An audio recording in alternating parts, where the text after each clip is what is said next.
Hey, everybody, and thank you once again for taking the time out of your day to join me for another episode of Me and All My Friends. Today, I am absolutely delighted to have one of my really good friends, Mr. Jamie Meyer, on the podcast. Jamie is a Swedish songwriter and performer originally from Gothenburg. I got to know him from my time spent in Nashville, Tennessee, because, like me, Jamie spends a lot of his year over in Nashville, as well as spending part of his year in Sweden performing in venues and restaurants and pubs and all different kinds of places throughout the country there.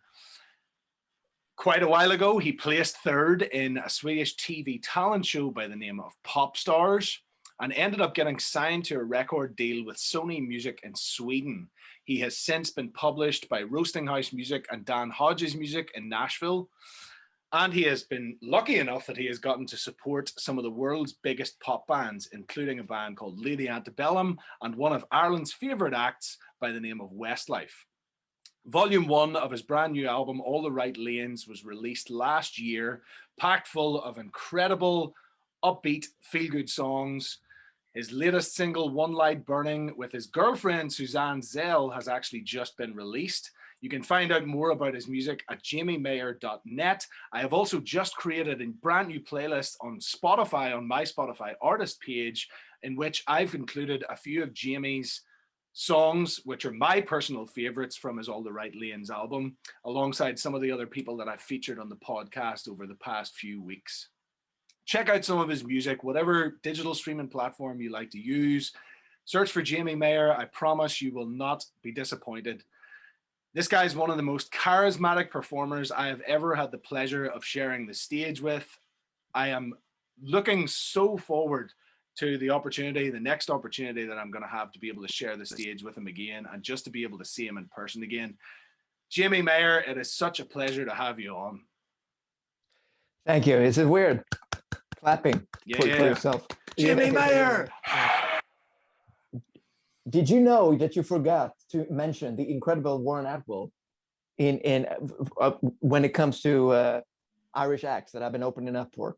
Yeah, of course. I know you've opened for me a few times. Yes. Whenever I made some trips over to Sweden to play some shows. Yeah, that's worth mentioning too.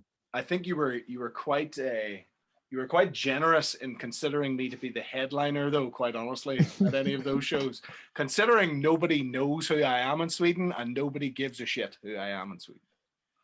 Yeah, that's fine. I like to play it safe, and just, opening up for people. So that's what I do. You just don't want the pressure. You don't want the pressure of being the headliner. Right. It doesn't matter if it's Westlife, Warren Atwell. I just want to open for people, in order to. Yeah, man. But thanks for having me. Thank you, man. Yeah, it's an absolute pleasure to have you on, and it's going to be a lot of fun just to get catching up with you and to hear a bit more about your journey in music, quite honestly, because although we know each other reasonably well and we've spent quite a bit of time together, I find this whole process of recording this podcast, it opens up conversations and teaches me things about my friends that I actually had no idea about. And so I'm really excited to hear some of your experiences and hear a little bit more about your journey in music. So just to kick us off with that whole thing, how did you get started? Like, so you're a young kid growing up in Sweden. How do you end up picking up a guitar? How do you end up writing your first songs?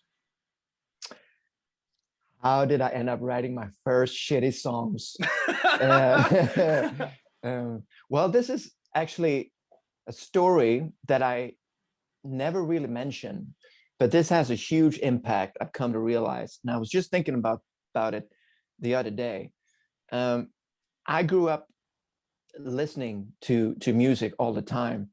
And between I think I started listening heavily into music when I was 10, and I got so hooked on Def Leppard at an early stage. So during their Adrenalize tour, 93, they came to Gothenburg, and me and my pal, who his name is Chris, we found ourselves outside the arena with our Def Leppard shirts on, and they went. I mean, it was like a size small, but it went down to over my knees, and we were standing there waiting in line. And it was this pop magazine in Sweden. It was called OK, and it was the biggest at that time. And I think the owner of the magazine, who is now a good friend, he somehow he was going to meet two winners that were actually supposed to meet the band, but he didn't found them, because this is, yeah, I mean, pre-cell phones and pre everything. Yeah, so he didn't found them. He saw me and my friend in our Def Leppard shirts, and he said, "You two look like you're fans of Def Leppard. You going to the show?" And we said yes. And he said, "Well, I'm looking for these winners. We're supposed to meet them for a what's it called, backstage. And so, do you want to go and meet them instead?"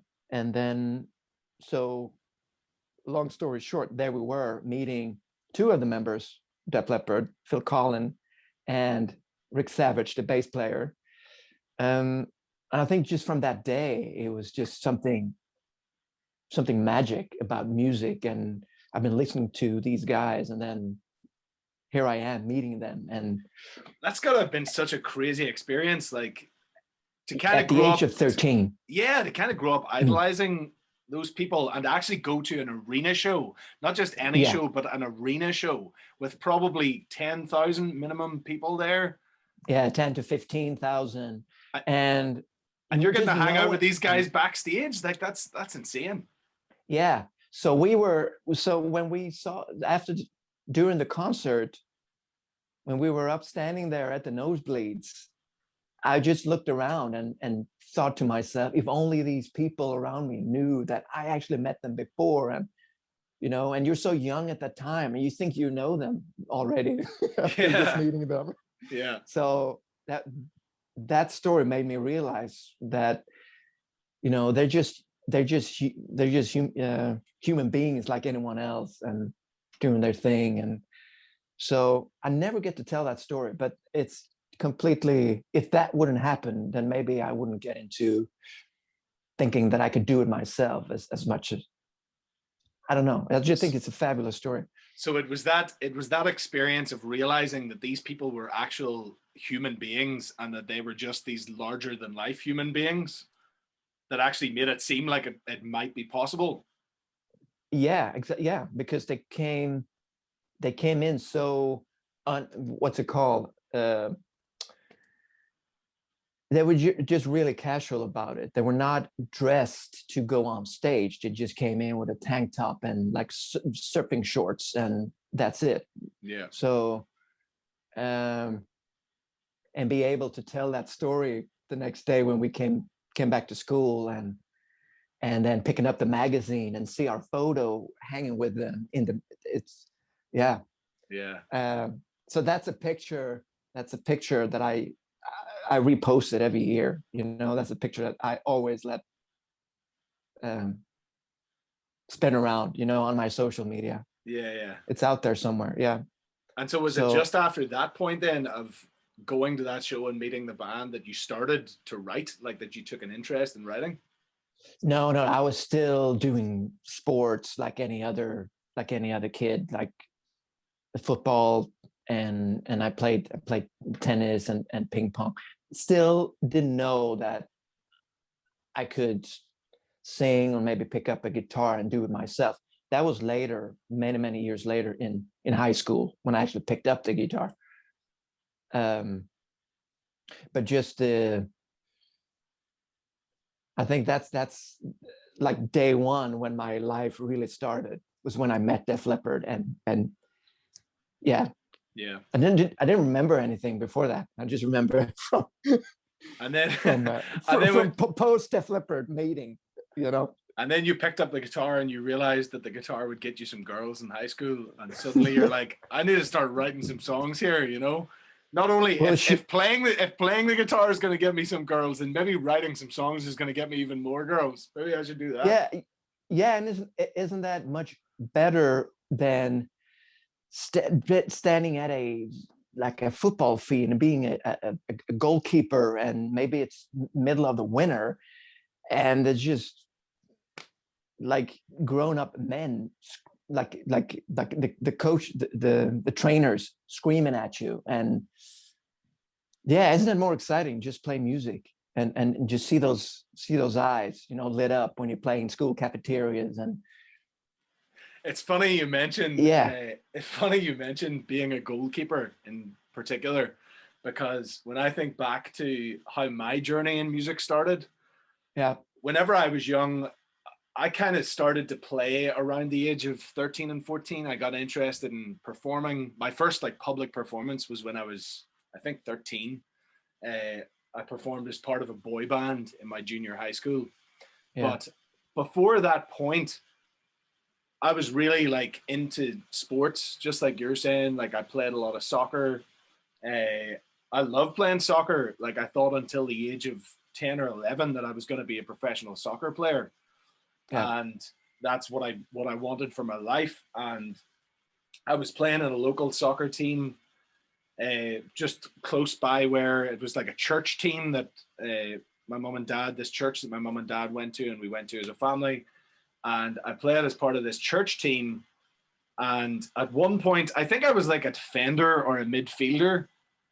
And then at some point, the manager decided that I should be the goalkeeper. Yeah. And they decided to put me into nets to be the goalkeeper. And it came to the very first game that I had to play as the goalkeeper. And I was so fucking petrified. I was shitting myself, because all I could think was, if I let in a single goal here and we lose a game, it's going to be all my fault. Yeah. And everyone's going to look at you. So I ended up quitting. I literally quit the football team the day before that first match that I was going to have to be the goalkeeper. Yeah. And I was so I was so like ashamed of the fact that I had chickened out of playing football that I just stopped playing football altogether. Yeah. Wow. And then just music from that on. Yeah, well, it wasn't even from that point on. I then moved on to wanting to be like involved in extreme sports in some way. Mm-hmm. So I wanted to be like a skater or an inline skater or a BMX person, whatever those people are called. Yeah, I remember BMX. Yeah. And then I took the notion that I was going to be a professional wrestler. And I had, to the point where I had actually picked out a wrestling school in Iowa that I was going to attend whenever I was 16 years old. I was going to drop out of school, and I was going to move to the US to go to wrestling school to be an extreme wrestler. Holy cow, ski. Yeah. And then thankfully music saved me from all of that. And I realized after that first like public performance that I had with this boy band in junior high, I realized that made me feel something that I'd never felt before. And I just felt like completely at ease. I was performing in front of maybe 300 or 400 people in a junior high school talent contest. Yeah. And actually a few years before that, I had actually been rejected from the junior high school choir.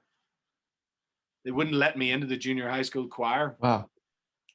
And I kind of thought at that point that maybe I couldn't sing, and maybe it wasn't going to be a thing for me. Yeah.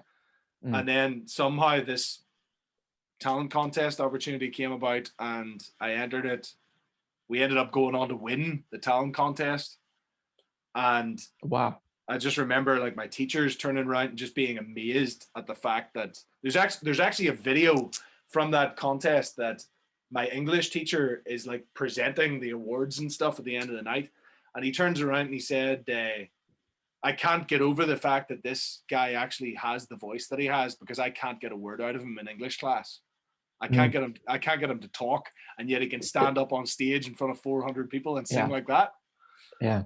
And it's funny how life kind of shifts and changes in those ways, and like those little momentary things can change. Like for all I know, if I had gone through and been the goalkeeper, I might have been the greatest goalkeeper of all time. Yeah, you never know. Yeah. and I might be like playing for Northern Ireland at an international level now, and Yeah, you but know, then again, your career would be over when you're 44, if you're lucky, as a goalkeeper. yeah, Music, you yeah, can go on forever and ever. yeah, But it's funny you're mentioning like that he wasn't able to get a word out of you in, was it English class? English class, So yeah, yeah, for me it was with music class when I was really, really young. yeah, I was always the one sitting in the back, not singing at all, and it was um, the people, like the, what do you call it, the class clowns in the front that yeah, sang with their lungs out. It's always, not always, but a lot of times it's them who never go on and actually pursue music in life. yeah, A lot of yeah, times I hear stories about it's the quiet one, the one who doesn't say anything, because yeah, once you do open your mouth, you want it to be perfect and not. yeah. So I think you that find was that me with a too. lot of. I think you find that with a lot of people. Like I was talking to Diana Ladio about this last week about how music's one of those things, and like creativity, I think in general, whether it's music or art or photography, whatever it is that somebody's into, oftentimes it's the kind of outsiders that end up going into those creative realms because Yeah, it's something, it's like they don't feel understood or something in, right. and they don't feel cool, they don't feel accepted, they feel like they're on the outside of everything, and yet somehow this like creative outlet gives them an opportunity to be understood or an opportunity to express themselves whenever other Right. people won't listen to them normally. Yeah, because they never expressed anything Yeah, before that, or maybe you don't think you have anything interesting to say, so yeah, you just sit in the back of the class and yeah. you know So how did you get to the point then where, how did you end up going from this like young kid who had really no interest in music until he met Def Leppard, other than being a casual listener? You meet Def right, Leppard, you get to meet them backstage, you realize that they're normal human beings, and then right, suddenly you decide, not even at that point, you decide that you're going to write or you're going to start to learn to play the guitar or whatever. How do you yeah. go from there, like taking your first steps as a performer and your first steps as a songwriter, and go from that to ending up coming third on the TV talent show Pop Stars? How does that happen?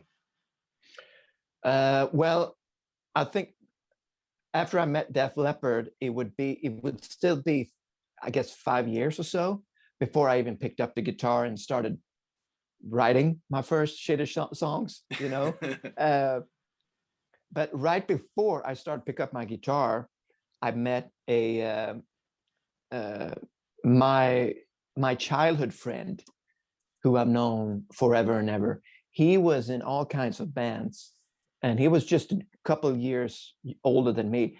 And him and his band, they went around uh, Gothenburg and played various talent shows or cafeterias just for their friends. And I became a fan of my own friend and just came to their shows. And I was amazed every time that he got to play these talent shows. And so and then just I remember one time, and we were often sitting playing the guitar either at my place or his place, and he uh he was a huge fan of The Cure and like darker pop music like that, so he would always play for the guitarists out there, they're all listening. He would always play, just hang on a like an E minor and then just go around Mm, playing different notes and just stay on the E minor.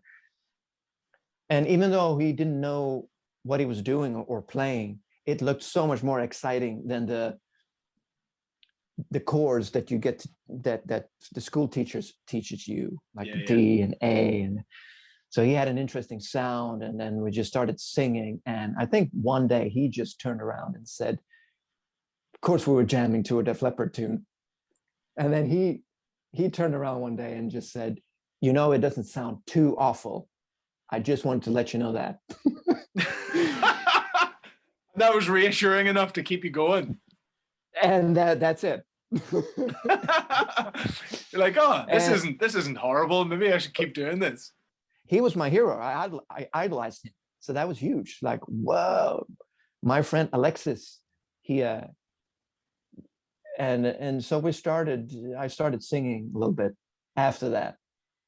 So yeah, that was high school, and it was not until like you started really early age. But I started playing and singing in front of people maybe like at the age of 18 or so in high school. Yeah. And so how did you end up getting picked up then for Pop Stars? How did that opportunity come about? So if I was 22 at the time for Pop Stars. I've spent, after finishing high school and after working various jobs, I saved up and went on my own. I traveled to Chicago and spent 6 months on my own in Chicago. This is the first time I've been away alone with no family or no one else or a friend. And so it was after I came home from that trip that I was just really, really bored out of my mind and just heard about this show in Sweden. And it was the third and last season, and they were looking for solo artists. Before that, they created bands, like pop bands. And so I went down there in the hopes of just getting maybe a good luck or like a pat on the shoulder or something. But I actually made it through, and I came third. That's so funny. That was a weird time, Warren. I got to do so many things that is just incredible. You would have these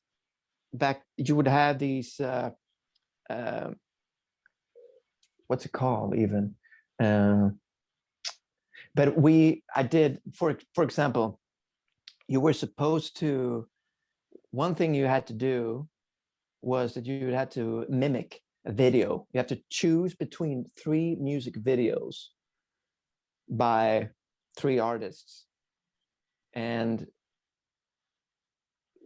where you just mimic a video so that the jury could see how you would act in the music video and shit like that. It didn't have anything to do with real artistry.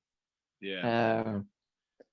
And one time, it's incredible story, but one time they had this dance teacher that came to the where we were staying, because they do all these episodes of shows before it's the what's it called, like the live shows. The weekly finals. So in between, there was so many weird things I had to do. And one time they told me that I was too connected to my guitar. They wanted to have me, sing without the guitar once or twice. And then me and this dance teacher, we went down to like a gymnasium or so. And he said, once you,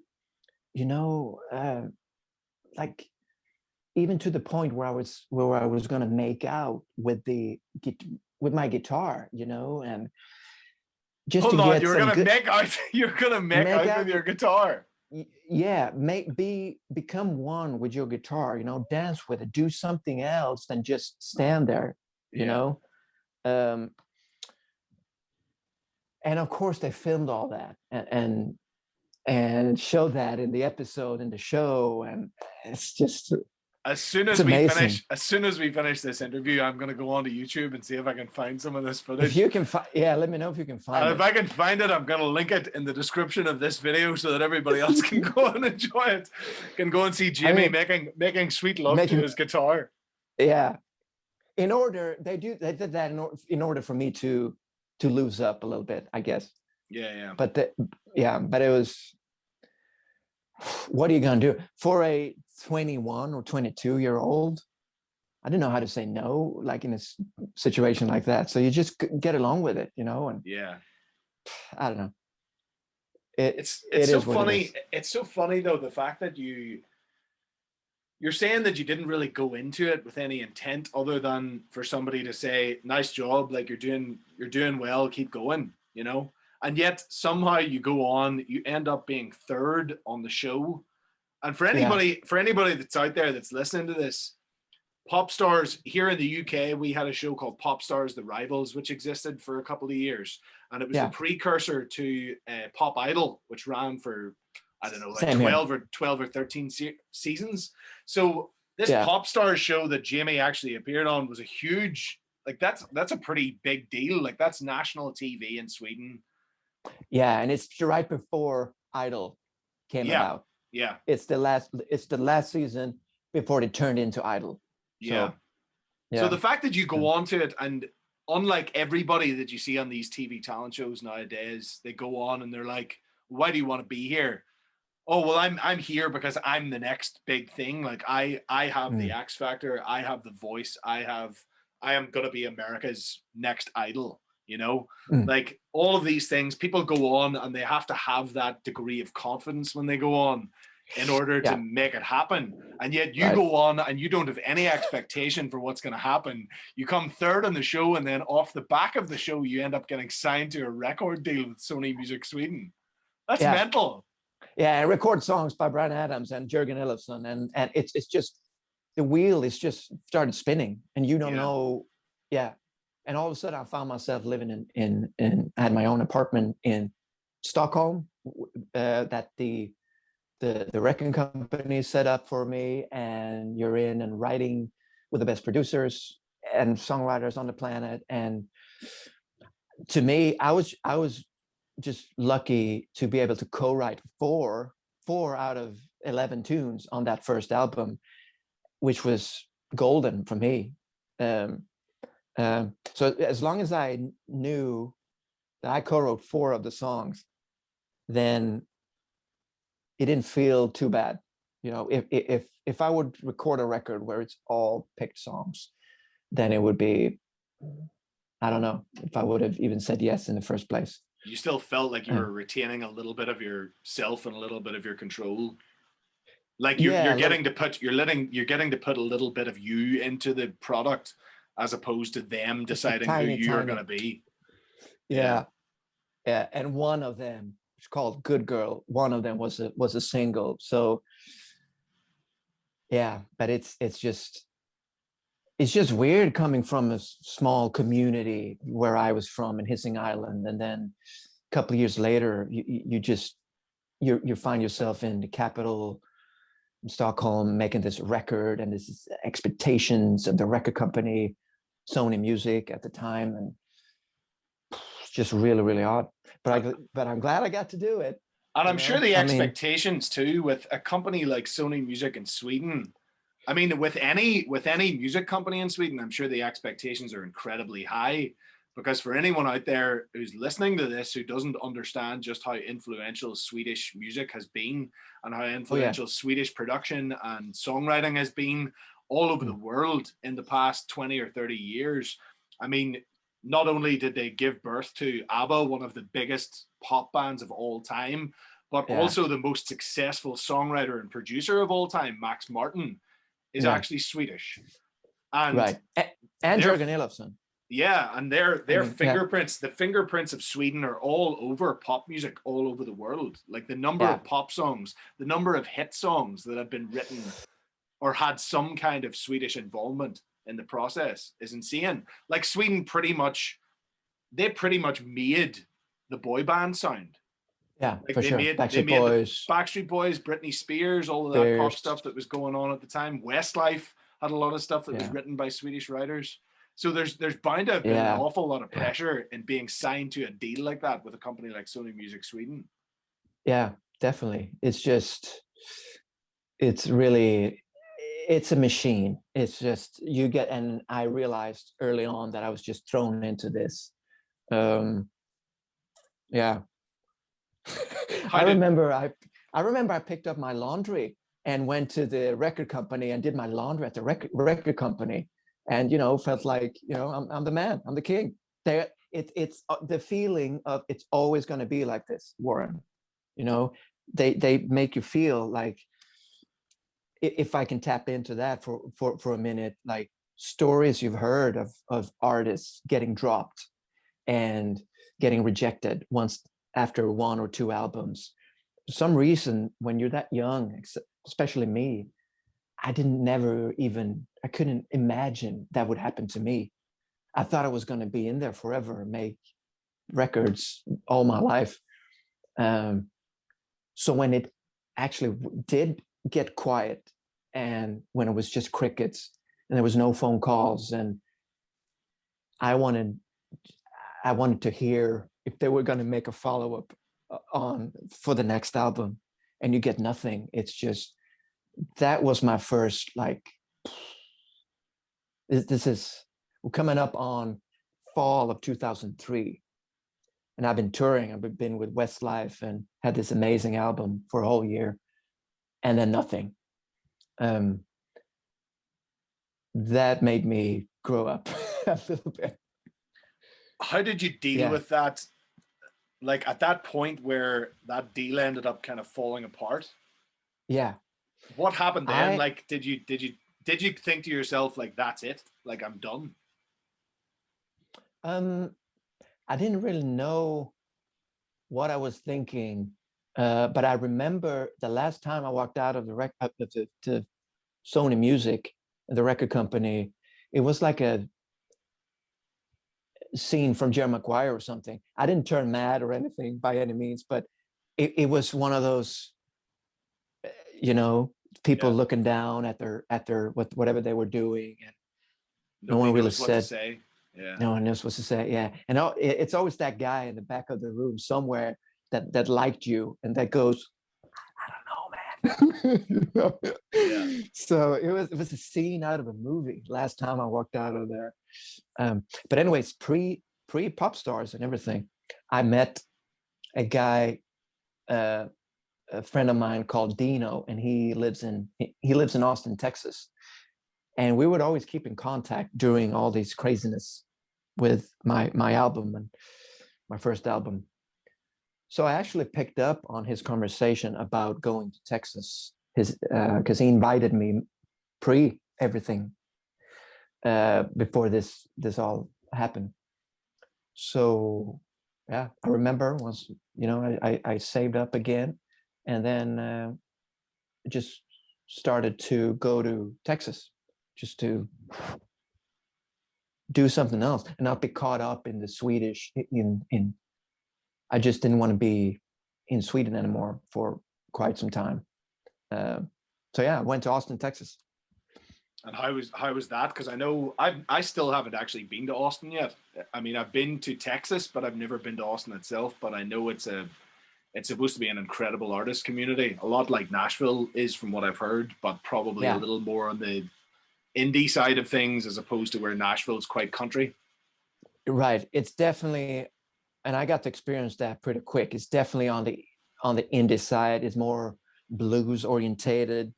You would love it. You would absolutely love it, because I think you could be able to cross over that, and having you could actually create a wonderful audience there. Me at that time, coming from Pop Stars, making a pop album, playing the few sus chords that I knew how to play, it wasn't really easy for me in Austin. You end up in the middle. You end up in the middle of this group of hipsters with your Nickelback T-shirt on, and yeah, I mean, it was almost like that, and I had quite a confidence at that time too, because I just made this album, and I did have some success in Sweden, but it was really hard for me to gain an audience in Austin, Texas. But with that said, it was a wonderful time, and I spent a lot of time with my friend Dino. So it was much needed. And I did a little bit of writing. So yeah, I went back and forth playing troubadour shows and in Norway with living in Austin at that time. Because there was no major gigs for me to pick out in Sweden. So I was So you back. were bouncing back and forth between Texas and Norway. Yeah, Sweden/Norway, because in Norway is where I played as a troubadour, because there was no real gigs for me to pick up at the time in Sweden. Interesting. Yeah. So I did that for a couple of years, like we're talking mid 2000s, went back and forth. Yeah. And so how did that develop then? Because obviously now you spend a lot of your time in Nashville. Yeah. How did the Nashville connection come about, and how did you end up realizing that maybe Nashville is the place that I need to be? So moving on a little bit, I started to study in Los Angeles about 2007. Did that for a couple of years, then went back home again to Sweden in 2011, and I saw a poster. This is actually a true story. I saw the poster of Lady Antebellum coming to play in Scandinavia, and I read on the poster that it was a Swedish. It was combined with a Swedish management. So we actually decided to call them and see if we could send a CD in order for them to listen to my music and see if I could be an opener for them. So actually it's very old school how that went about. I'd send the CD. This guy called me 2 weeks later and he said, luckily, he was an old friend of my producer, Håkan Mjörnheim, who you met too. And he said, yeah, I know, I had this CD on my desk and I see it's produced by Håkan Mjörnheim. And okay, so you want to, let me, I don't know if I can pull that off or if they need an opener, but let me see what I can do. And then 2 weeks later, he called me and he said, okay, you had the opening spot for 3 shows in Scandinavia, but you had to be really good. That's my only, you can't. That's the only stipulation is you can't suck.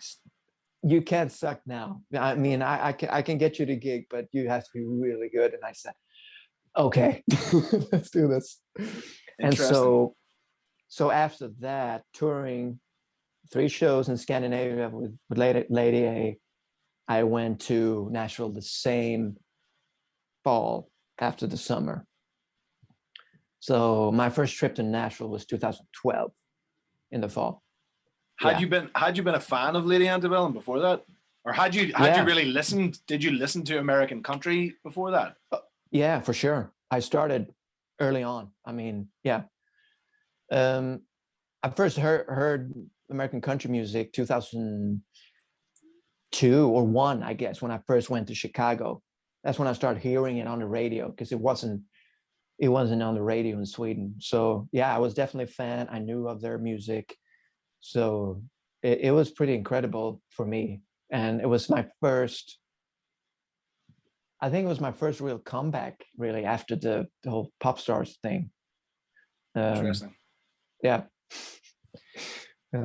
How does it feel? Like, you've obviously got some pretty awesome support slots, like you're mentioning there, Lady Antebellum. You got to play a few shows throughout Scandinavia with them.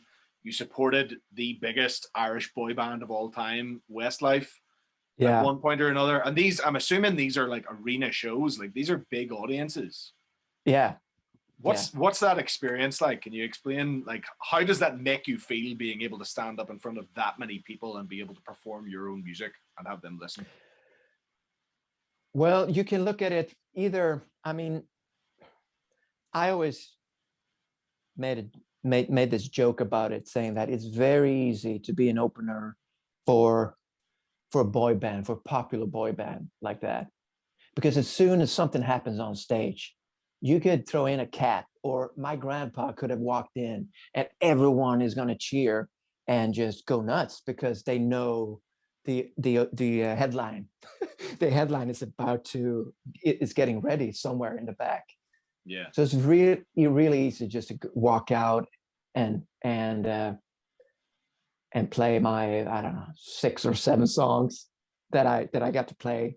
But I remember it was there like beforehand, like 5 minutes before the show, their stage manager came up to me, and he told me in the thickest Irish accent I've ever heard since then. So I haven't heard an Irish accent before that. So you can just imagine. But he said, "All right, my son, do you see the tapes? Do you like the, what do you call it? The marquees, where you're supposed to go and not." Oh, yes. Okay, yeah. Yeah. So I just want to tell you, son, if you step over, if you one step over, I just letting you know that we're gonna turn the lights on and then pull the plug on you. And he said that with the biggest smile. So you mean like the tape? Super Irish. You mean like the tape markers, like on the stage, whenever you go out, you're only allowed to like stand in certain areas, and you're only allowed to use a certain area of the stage. Exactly. We couldn't almost move at all. We were just stuck it was a huge stage, of course, but we were just not supposed to move at all. You've got these little boxes. Yes. So he meant if you step over those, we're just going to turn the lights on and pull the plug and throw you off. He said that with the biggest smile. I remember that more than the actual gig, because the gig is so surreal and you don't know what's happening. Yeah. You think that they're screaming at someone else. You just do. Like, is one of the Westlife guys behind me here somewhere? What's going on? And you just do your thing, right? And then you walk off. And I remember my grandfather was waiting in his car to pick me up, because for some reason I had to go somewhere, and I wasn't there. I wasn't for the actual Westlife show, but it was so surreal. I play this arena show, and then like 15 minutes after, sit in my grandfather's at the back of his car, and he was wondering, oh, how did the gig go, and what do you want to do now? Get pizza, or you're back to normal life after back to reality. 15 minutes later. That I remember too, but nothing about the gig. And your granddad's probably never even heard of Westlife, so he's like, "Oh, who you supporting tonight, Jimmy?" Right. He was just, how were the lads? I think it was too big. I don't think he realized that it was in that arena that we looked up on. Yeah. I don't think he got that, but so he thought you were playing some like shitty dive bar like round the corner from the arena, or met some friends, or I don't know, something something like it. Yeah. But yeah, the Lady A I could took in on a more deeper level, and that was great. Really, really cool. When was it that you started to get into writing country music? Because I know, listening through your back catalog, your back catalog kind of has more of like that Bryan Adams kind of vibe to it, which I love. I'm a huge fan of Bryan Adams, and I think that's why we've become such good friends, is that our musical tastes really complement each other, and we love a lot of the same stuff. But at what point was it that you decided to move away from that kind of Bryan Adams vibe of things into the kind of more mainstream American country sound? Yeah, there's always been a part of me that was interested in the lyrical content and the sound of country music. And I met my producer, Håkan Mjörnheim, in 2005 or 6. And I think he told me, or so, after I came back from Austin, that like in mid 2000, that, do you know, it's starting to sound country. And I think you should, there's no way to hide it anymore. I don't think. You could either try to hide it and do what you do, or grow into this. Just embrace it. Embrace this music and then go and do it that way. And So, and I think Håkan's sound also made a huge impact of the direction, because I could have gone anywhere, you know. Yeah. If I would have gone to a more pop orientated producer after that, then I don't know if I would go more pop or so. But yeah, that's what happens. I think his sound, the Håkan sound, and that I was already kind of tapping into that, you know, and How had does it been. how does it feel being a country music songwriter in a country like Sweden? Do you feel like it's difficult? Like, is there much of a country music scene in Sweden, or is it more oriented towards other genres? Yeah, I mean, it's definitely, it's not picked up at all. It's not you know, media's favorite genre by any means. It's always the pop culture, the, you know, the Eurovision sound that dominates Sweden and probably always will. Um, but there are some country fans out in the, you know, on the countryside, of course. But you have to remember one thing, that if Late Antebellum, or I once saw Brad Paisley play in Stockholm, we're talking mid-size. I mean, we're talking like 2,000 seat venues. So that just gives you a bit of, um, And yeah, Brad Paisley's a guy who could sell out probably an 80,000 arena in the US. football stadiums, soccer stadiums, yeah. Yeah. And they play 2,000 seats here in Sweden. So that just shows, yeah. So it is a bit, right. Yeah. Yeah. Have you ever gone the Eurovision route? Have you ever auditioned for Eurovision or written anything for Eurovision? Yeah, I mean, I'm Swedish and I'm a writer, and so yeah, we all have we all have sent in our songs. Everybody, You know? it's like part of the like it's a legal requirement if you're Swedish and you're a songwriter.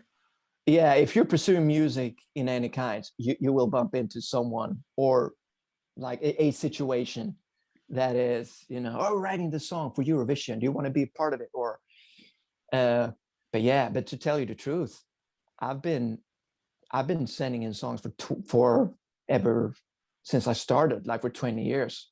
Wow. And they haven't picked me, you know, once, which shows that it's just a certain thing they're looking for, you know.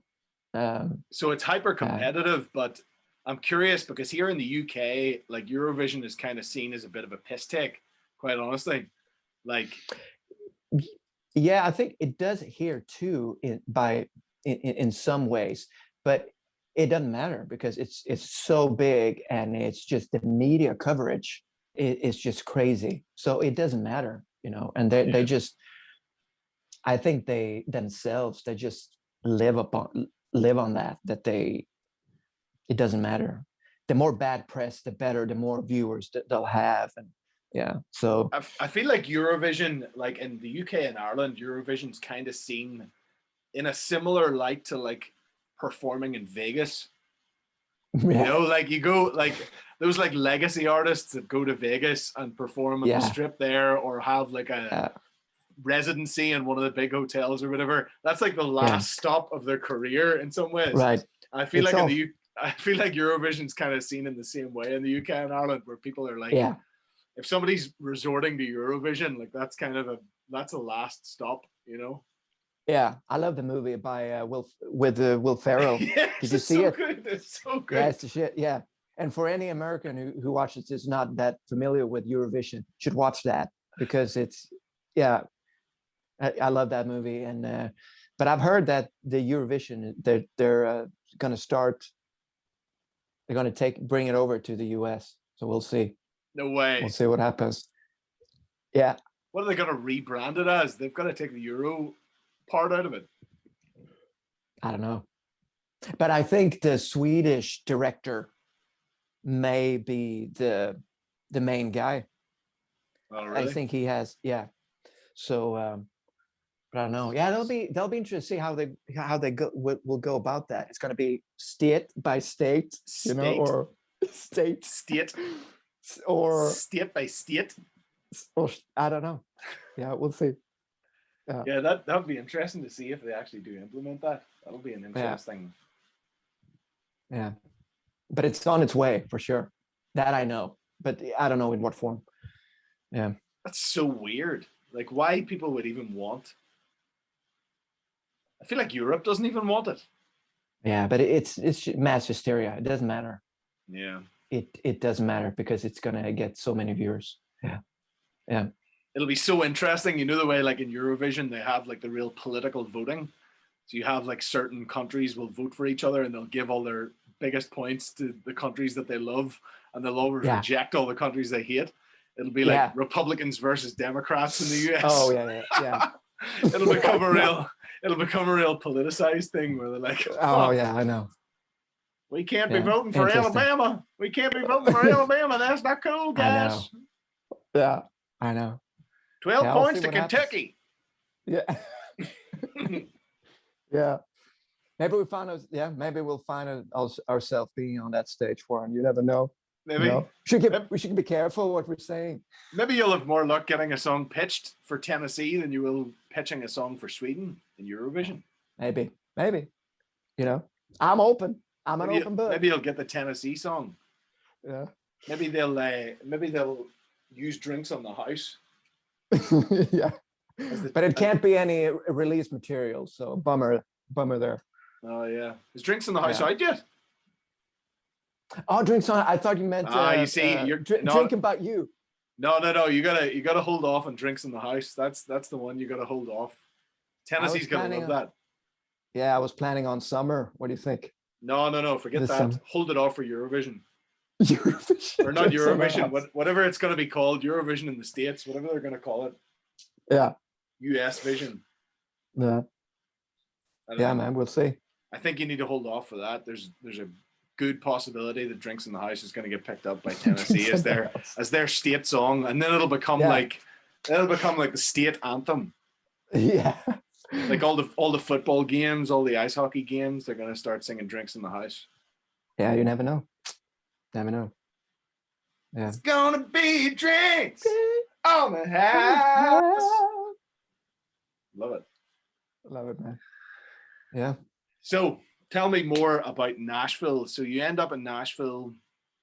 You end up getting this publishing deal with Dan Hodges Music over there, and it's a joint venture between Dan Hodges in Nashville and Roasting House Music in Sweden. Yeah. What's the experience of being published like? You make appointments to write songs, which is the weirdest thing for an artist and people doing this, but that's really what it is. And I honestly thought that it was going to be more frightening to me than it actually came out to be. More frightening, like more. Yeah, I was surprised to find out that there's so many people that are just like you know, and me, and yeah. And there's so many songs being written too that it doesn't matter if you write a shitty song because it'll just get thrown in with all the other shitty songs that get written. Yeah. Yeah. There's like 10,000 shitty songs being written a day in Nashville, and you just get thrown into that pile, and nobody ever listens to them. Yeah, I know. And then you just go along, and then you write one the next day, and but yeah. But it helped. To be honest, it helped me to just get off my butt and do it, you know, and not try to, and not think. I don't know. Yeah, it was a good experience for me. Did you feel like? Do you feel like being in Nashville makes you more productive as a songwriter? The inspiration flows on a whole nother level, I feel. But because it's a mix of, I have to do this now, you know? I feel like for me, I love being in Nashville because I love getting out and being social and hanging out with people and because I get to be around other writers all the time and I get to hear a lot of live music, I find that very inspiring. You're kind of different in the fact that you're quite an introvert in comparison to me. And in many ways, you don't necessarily seek that out as much. You don't seek out that social side of things nearly as much as I do, but yet you still somehow find it to be inspiring. Like, what is it about Nashville that inspires you, or what is it about the energy of the city that you can still tap into that I can only seem to when I'm out and about all the time? I get really exhausted after writing for a whole day, you know? Yeah. So for me, I went out all the time when I first came to Nashville, and before I had all these rights, because I feel like so much is on, it's depending on how the write goes that next day. And, you know, I have to work really hard at getting up early and go down to the publishing house and do that. So I've been on both sides, you know. I've been where I've been out all the time, and also treat it, you know, the like writing songs and treat it like a day job type of thing, and then wanting to get out, but sometimes I'm just too tired, and you know that, you know.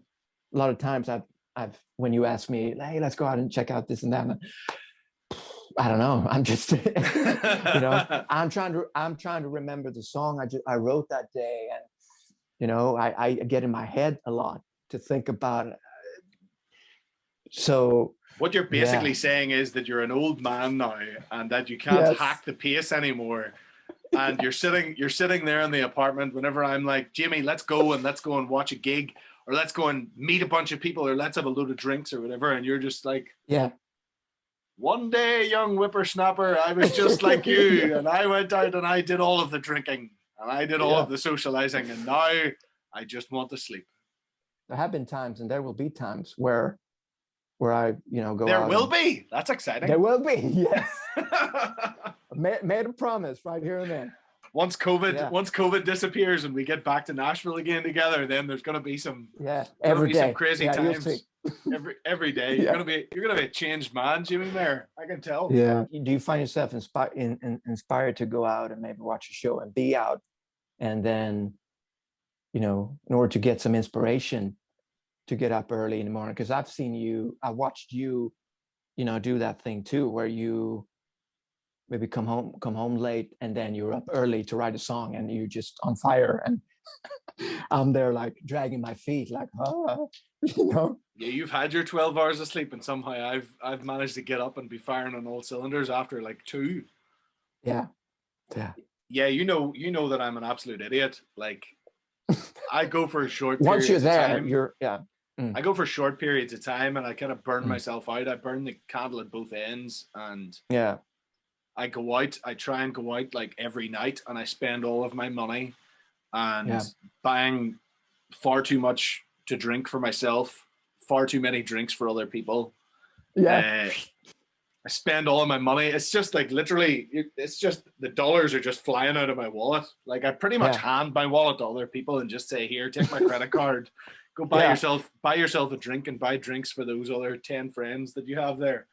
I don't know. I just love, I think for the longest time, I really struggled being in Ireland, being perfectly honest.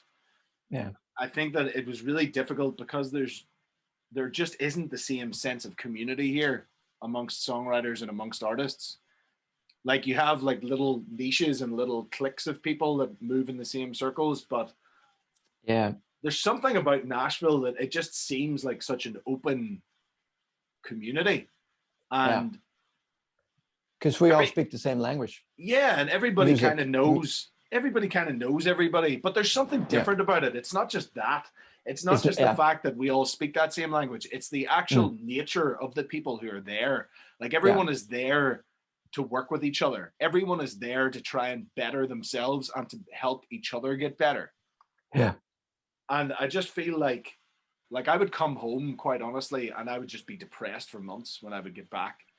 And then I would get back to Nashville again, and I'd spend maybe 6 or 8 weeks there, and I'd just be on fire the whole time. Yeah, I'd be like, no this sleep. is, yeah, no sleep. Like this is everything that I want, is to be here and to be amidst this energy all the time, and to be able to go to gigs every night of the week and write every day of the week if I want to. Yeah. There's just something I about hear that. that. Just something about that energy of being there where it was so encouraging. Like I remember there was one trip I went there. I spent 6 weeks there, and I think I wrote 27 songs in 6 weeks. Yeah. And when I came home, if I wrote 3 songs in the next 6 months, that was the height of it. Yeah. You know? Yeah. I think maybe there's like more of an awareness for me too when I go to a city like Nashville. You realize that the industry is right on your doorstep, and you realize that everybody's there really to try and do the same thing. You're surrounded by the competition all the time. Even though I don't necessarily see it as a competition, or I don't like looking at it in that way, there is something about that like healthy kind of competition with it, where you know that if you're not getting up at 9 a.m. and going writing a song that day, that there's going to be 10,000 other songs written around the city that day, you know?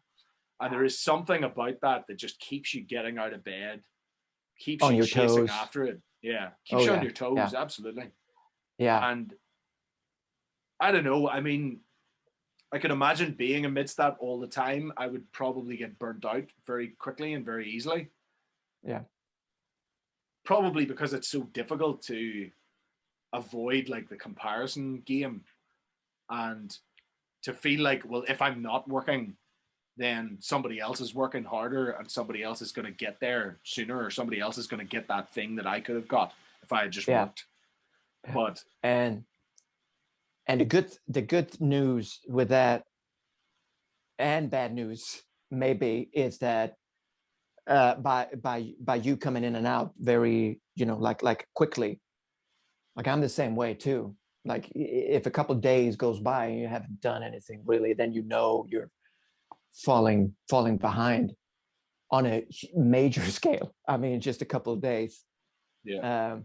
But that's just how we are. That's just how we function, And then I don't know if you feel like this, but if you haven't done anything a couple of days, and then you go out and you play a gig, and even if it's at Belcourt Taps, which we all love, and you get the response, you live off of that for days and days, Yeah.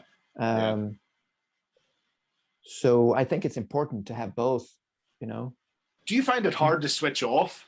Like, do you find it stressful whenever you're talking about that feeling of like, if you slow down for a couple of days, you feel like you're falling behind? Do you get stressed by that?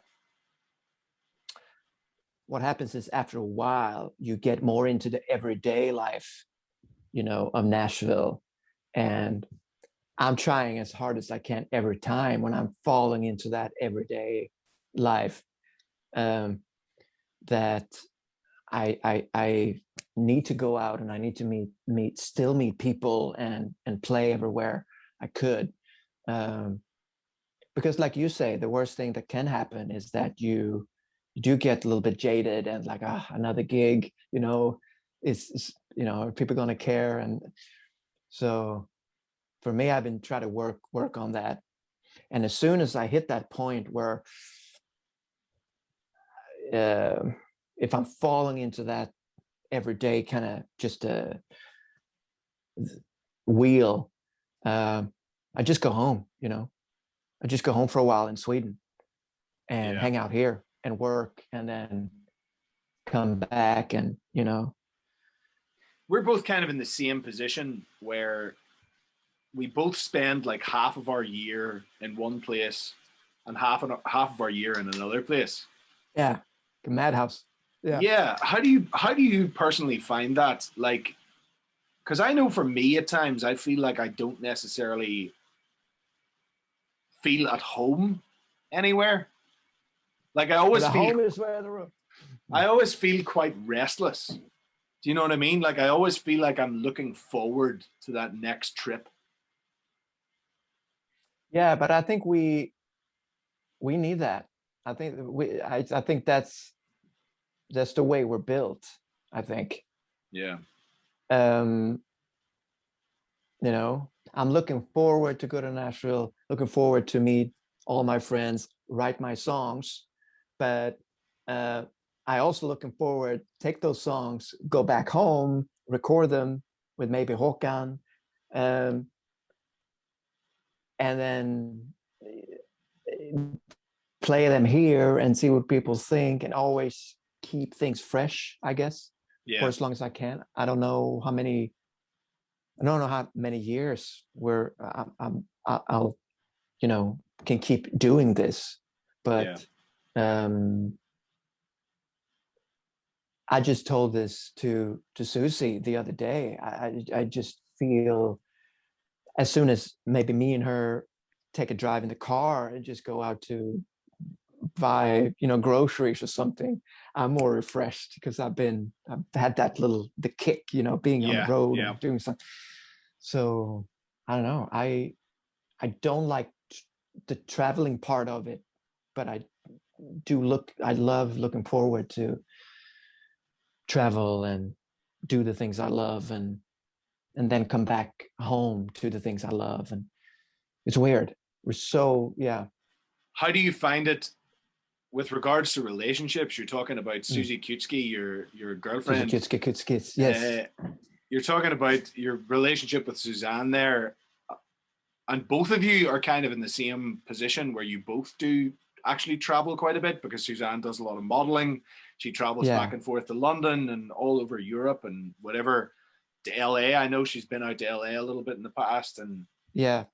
how do you find like the balance of that, like being away from each other for extended periods of time? And is that a difficult thing? Does that put a strain on your relationship? Is it a difficult thing to try and balance, or how do you get around that? I think it's weird. In a weird way, that's how we started. So that's what we know, um, getting into it. So it wasn't, so when COVID hit, and we, when we found ourselves together, we stuck together all of a sudden, like the, you know, Stuck With You, the Huey Lewis and the New song. We kind of, it was kind of backwards for us, because now we had all this time. Like, we've been with each other for, I think, 1.5 years now, every day. And before that, we were lucky if we could find a week or two. Um, so So maybe the better question is then, how have you not killed each other in that 1.5 years of being together all the time? you write a song about killing each other, and then, you know, in the chorus end up with you know, like a powerful and great and loving message. Yeah, yeah. And that's the song One Light Burning. It came out May 12th or 13th. Check it out on all major digital streaming platforms. That's actually what happened, Warren. Because the first line in that song is, "We've been fighting for hours." So yeah. And I mean, we were lucky, like I said, we were lucky if we would have found time to, even when were we supposed to find time to write a song together before this? I mean, we could, but it just didn't match up. And now we had all this time. So so after our experience being together in a room for 1.5 years, we started writing on the song, and it's all in there, you know, the fights and the make, you know, and you make up. And so, did you start writing the song after arguing for a number of hours? Like, did you turn around after the argument and just be like, I really think we should write about this? Like, I know like this is probably the last thing you want to do right now, but let's write a song. Yeah, that's the Hollywood story on how it came about. Yes, sir. Yes. No, but all kind of, you know. Yeah, let's do something about this. What you just said, we're fighting for hours. Good. That's first line. And then we wrote it, and then we sent it to my friend Keith Dozier, Nashville, helped us with the lyrics, and then we sent it off to Håkan. And so that was exciting for us to finally do something like that. And we went, yeah, it was just cool to see. I know for me personally that writing can be such a cathartic thing, and it can be such a great form of therapy. Mhm. I'm curious whether writing in that instance became like a form of couples therapy almost. Yeah, I think it was a wonderful experience because that's when you really can laugh about the stupid fights that you have and realizing we have everything, we have each other, we're healthy, I mean, we have nothing to complain about. So that made us become two characters and step out of that, and then almost like you're writing about someone else, but it's you that you write about. Do you feel like it allowed you to be more honest with each other in that particular circumstance? Could you say things in the Yeah, lyrics because easier than you could actually say them to each other in person? yeah, in order to like spell out what it is you want to write about and put on paper, so to speak. Yeah, you had to dig and see, um, and go like and really talk about all the stupid stuff, and be able to laugh about it and write it down. So um, it was a great excuse to do something about like the silly fights you might have sometimes. Yeah. Mm. What's next for you? Like where do you see things moving on once the world starts moving again, once this whole COVID Yeah. thing starts to become less of an issue, gigs are starting back up again, we're able to travel, we're able to get back to Nashville or go wherever it is that we want to go. You can come back to Ireland and you can play some shows with me, and I can go to Sweden and play some shows with you. I know I say this all the time, but you don't worry about I used to say this, you, about the small stuff, and like, and how amazing it is that you and I, we've been to Nashville. We played the great venues in Nashville. Uh, Look at how many people. I mean, pre-COVID, look at how many people that is wanting to get to Nashville, but even never even managed to go there, and how lucky I am to play music for full time. Be able to make a living out of it pre-COVID. Um, and I got to realize that because we were working at a supermarket for a couple months, me and Susie, last year. You come to realize so many things. But yeah, I just want to take care of myself, release my music, and just see what happens. Try to keep uh, getting the word out there about the music. Maybe write more with Susie. See where that ends up. I have so many songs and for all the right lanes too. So I'm going to keep on releasing singles for that. Do you feel like this whole thing has given you like more of a sense of gratitude for the position that you were in before? Definitely, sir. Yeah, yeah. Um, Do you feel like once we get back to normal again, whatever normal is going to look like, do you feel like you're going to appreciate all of that stuff, all of those things that you got to do before that little bit more? yeah, I think it's just the small things. I don't think well, I may, but I don't think I'll ever get upset if a stupid cable doesn't work on stage, anymore. And just a sense of everything is okay. You're doing fine. Um, it's that sense that I've been missing sometimes, where I get upset, maybe upset about small things. Um, I know for sure that things like that won't ever happen again. I just know it, you know. Um, so just exciting to get back to whatever I was doing before, but even with more joy. Yeah. What about you? I feel like life's gonna be a little bit different once Mm, things start moving again. I think for a number of years I had kind of been getting pretty jaded and getting pretty disillusioned with performing in the way that I was. Like, you're talking about like the troubadour gigs. You were talking about the troubadour gigs earlier, which by really what you mean by that is the idea of getting to go and perform your own music that you've written. yeah. And I feel like for me, so much of my gigging life in the past has just been going and playing, being the guy that sits in a bar or sits in a restaurant in the corner and nobody pays attention to. Nobody's even probably aware that he's there.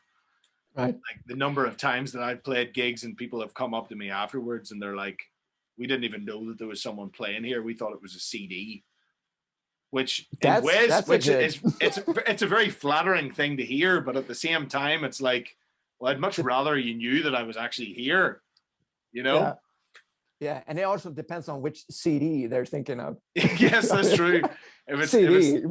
Yeah. If it's a CD that they really hate that's just got stuck on repeat, or it's like skipping constantly, and they're like, would somebody fucking change that CD? Yeah.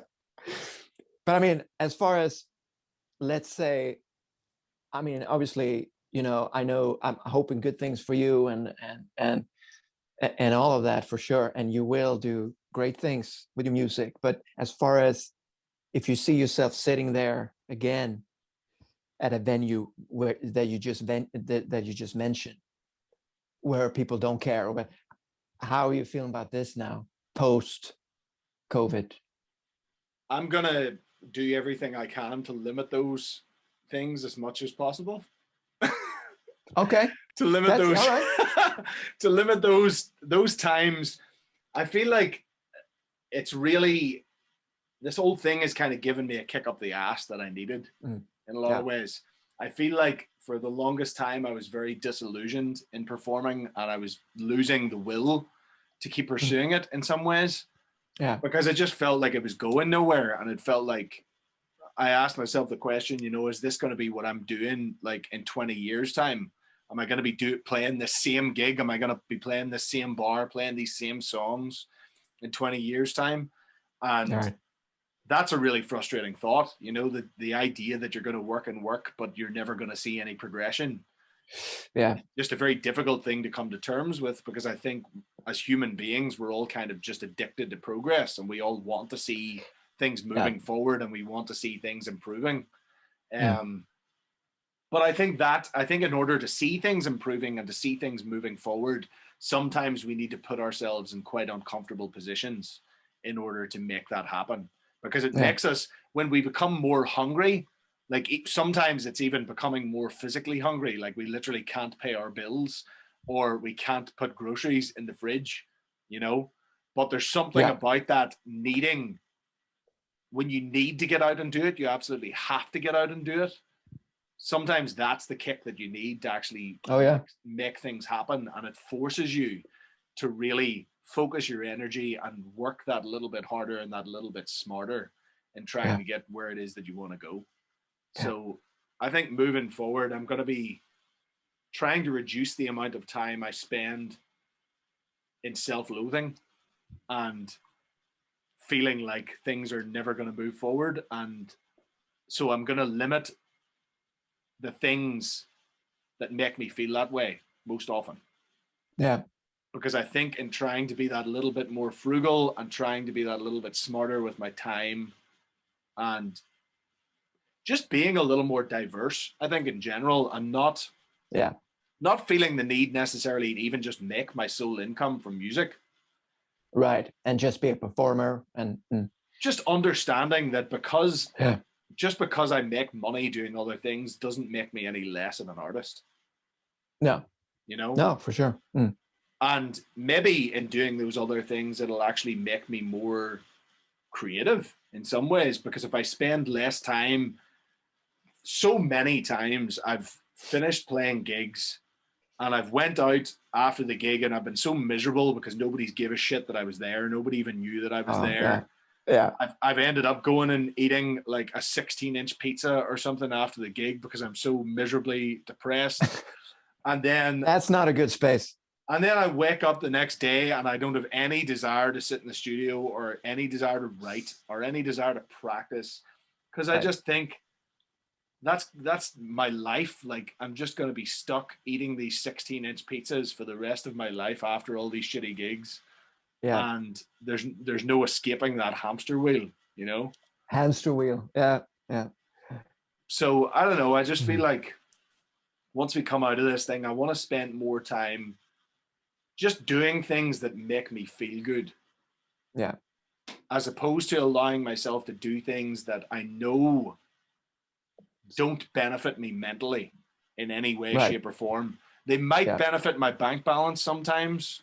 And we need that. Like, to some degree, we do need that. And that's important to be able to continue paying our bills and to fund those things. And you needed it when you go to Nashville if you're going to buy beer to everyone too. If I'm going to buy beer for the whole bar, not only just for myself. You need extra income. I need a lot of money. So that's going to have to change too. Like, I'm going to have to stop buying as many beers for myself, and I'm going to have to stop buying beers for everyone else. So for anyone who is watching this, who I have bought beer for before, don't be offended if I don't buy beer for you in future. The reality is that I will have less money. I will have less disposable income because I'm not working as much, and I'm not loathing myself as much because I'm working a little bit less. But I'm not going to be able to afford to buy your PBRs nearly as often anymore. Yeah, that makes sense. I get that. Yeah.